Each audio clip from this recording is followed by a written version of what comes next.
கார்த்திக் நம்மோட இணைந்திருக்கிறார் பனையூர் அலுவலகத்தில். அங்கே தான் இட்ஸ் சென்டர் ஆஃப் ஆக்ஷன்.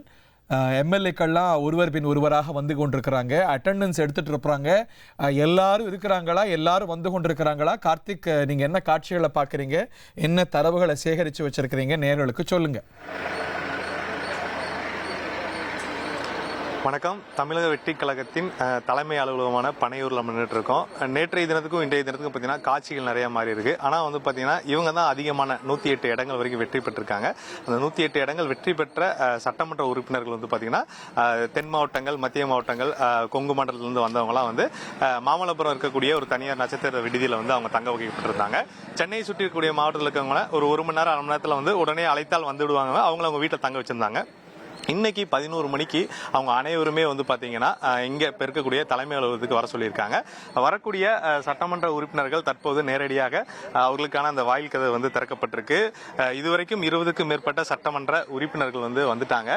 தொடர்ச்சியாக வரக்கூடிய சட்டமன்ற உறுப்பினர்கள் அனைவருமே வந்து உள்ள அனுப்பப்பட்டு அவர்களுக்கான அந்த அட்டெண்டன்ஸ் யார் யார் வந்திருக்காங்க என்ற பதிவேடுகளை வந்து கையெழுத்து வாங்கப்பட்டு அவர்கள் வந்து உள்ளே அமர வச்சிட்டு இருக்காங்க. அதே சமயம் வந்து பாத்தீங்கன்னா இன்னைக்கு வந்து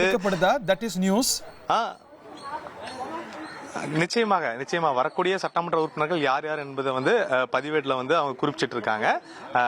குறிப்பா வந்து பாத்தீங்கன்னா இருக்கிறாங்களா, எல்லையை விட்டு யாராவது போயிருக்கிறாங்களா?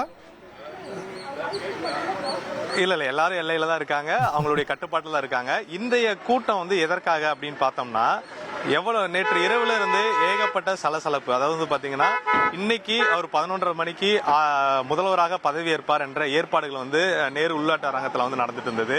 ஆளுநரை சந்திச்சாரு. நள்ளிரவு பாத்தீங்கன்னா அவருக்கு அந்த கான்வாய் வந்து வாபஸ் வாங்கப்பட்டுச்சு. இது போன்ற பரபரப்புகள் ஏற்படும் போது சட்டமன்ற உறுப்பினர் இருக்கக்கூடிய அவர்களுக்கு வந்து ஒரு பதற்றம் ஏற்படும்.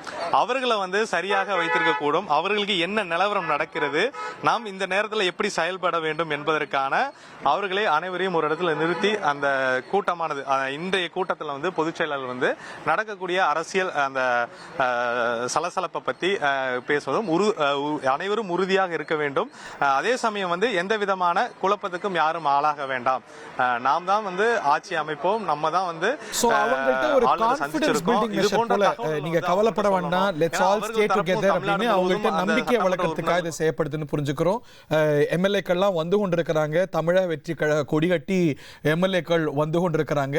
ஸோ பனையூர்ல ஆனந்த தலைமையில் ஒரு பக்கம் எம்எல்ஏக்கள் கூட்டத்துக்கான ஏற்பாடு, இன்னொரு பக்கம் ஆட்சி அமைக்கிறதுக்கான மும்முரத்தில் அடுத்த கட்ட நகர்வாக ஆளுநர் இதுவரைக்கும் ஆட்சி அமைக்க அழைக்காத சூழல்ல அந்த உரிமையை கோர நிலை நிறுத்த திரு விஜய் மீண்டும் ஆளுநர் மாளிகைக்கு செல்கிறார் அப்படிங்கிற தகவலும் வருகிறது.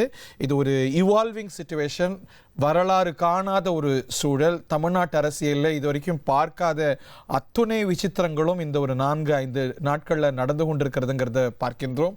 அடுத்து என்ன என்பது யாருக்கும் தமிழ்நாட்டில் தெரியாது. இது it is interplay of various factors.